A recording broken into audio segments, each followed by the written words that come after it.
Hello दोस्तों, फिर से स्वागत है आपका नए वीडियो के साथ। अंधविश्वास के चलते गंवाई जान। एक गांव में सरिता नाम की एक लड़की थी। वह अपने पिता की बहुत लाडली बेटी थी। सरिता की शादी पास के गांव के लड़के सोनू से करवा दी। और सोनू अनपढ़ था, थोड़ा भोला भी था। और सरिता 10वीं तक पढ़ी हुई थी। लेकिन पिता ने लड़का देखा नहीं और गांव के किसी के कहने पर सरिता की शादी सोनू से करवा दी। शादी हो गई। उसके बाद में पता चला कि सोनू अनपढ़ भी है और भोला भी।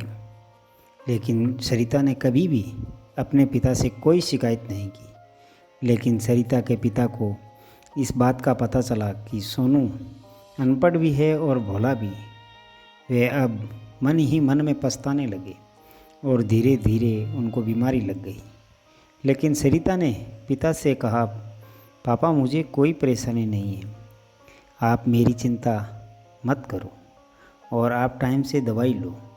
तब सरिता के पिता बोले, बेटी मेरी बहुत बड़ी भूल हो गई, ये मेरे साथ बहुत बड़ा धोखा हो गया और इसका जिम्मेदार मैं ही हूँ। मैंने पहले सोनू को नहीं देखा और दूसरों के कहने पर तेरी शादी करवा दी। तब सरिता बोली, पापा कोई बात नहीं, सब ठीक चल रहा है, आप चिंता मत करो। और सरिता ससुराल चली जाती है। और सरिता के जाने के बाद पापा की तबीयत और ज़्यादा बिगड़ जाती है और वे कुछ दिन बाद भगवान को प्यारे हो जाते हैं। तब सरिता को जब पता लगता है कि उसके पिता अब इस संसार में नहीं रहे, तो उसकी तबीयत खराब हो जाती है और उसको इस बात का बहुत बड़ा सदमा पहुंचता है और वह पागलों जैसी हरकत करने लगती है। और धीरे धीरे सरिता की हरकत ज़्यादा हो जाती है।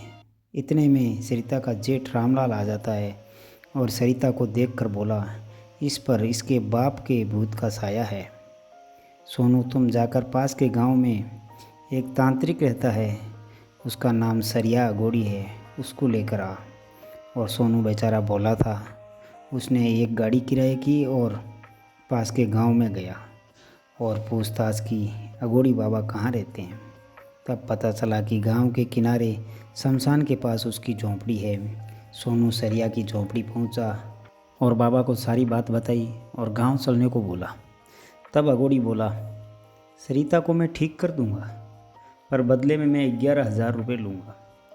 सोनू बोला, बाबा मैं बहुत गरीब हूँ, कुछ कम करो।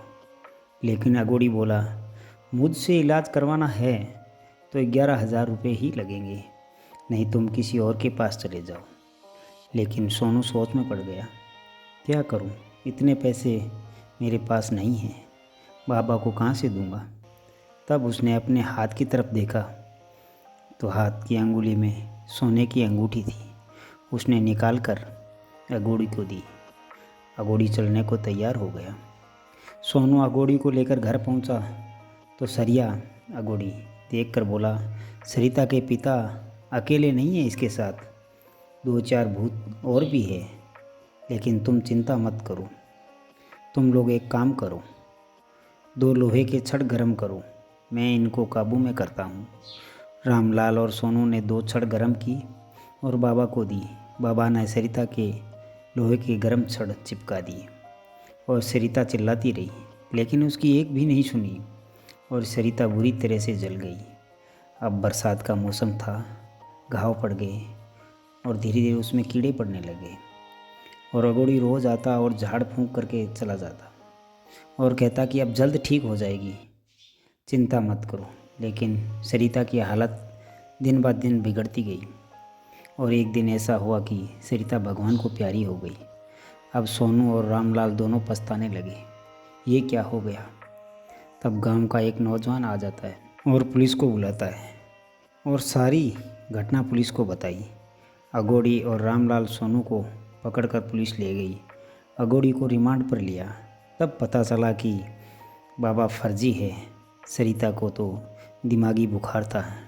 लेकिन लालची अगोड़ी ने उसको जलाकर मार दिया और सोनू रामलाल को अंधविश्वास के चलते जो गुनाह किया था उसके बदले उनको जेल हो गई और सरिता की जीवन लीला समाप्त हो गई। दोस्तों, ऐसे अंधविश्वास में ना पड़ें और ऐसे बाबाओं पर विश्वास ना करें। फिर मिलेंगे दोस्तों अगले वीडियो के साथ। तब तक अपना ख्याल रखिए और मुस्कुराते रहिए। धन्यवाद।